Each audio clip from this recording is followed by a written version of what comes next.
Or new executive assistant, or maybe you want to be. These are 5 templates I so wish I had when I was a new executive assistant. I knew nothing and I was learning on my own. First of all, executive preference template. I use this for every single executive. Goes over everything about their preferences.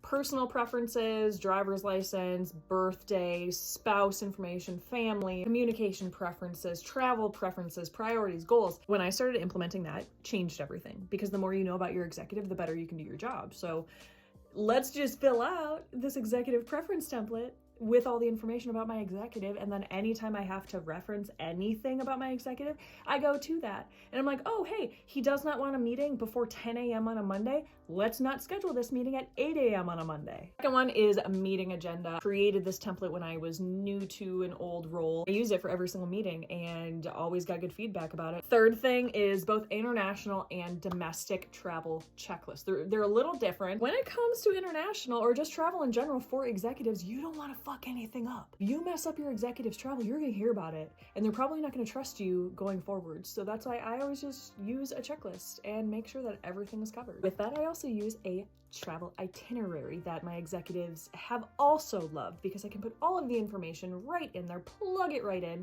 and they have everything at their fingertips. It's a hard copy, so if something were to happen to their phone or the internet, whatever, they have all the hard copies of everything with their itinerary. Fourth one is any type of email that you send out daily, weekly, monthly, quarterly, annually, any email that you send on a recurring basis, you're gonna save that template because you know you're gonna have to come back to it. So you can easily copy that email, paste it into a new email, change a couple of things, send it out, boom. You got something done in 30 seconds that could have taken you maybe an hour or two to try and come up with an email and what to say. Fifth one, what I typically call it is a resource sheet, a list of anyone that you have met when you're new in the company, or if you change roles, you start making a list of, oh, okay, this person, it's their name, it's their title, and it's what you have talked to them about or what they do. That's just something I started when I was new because I have a really hard time keeping up with people's names.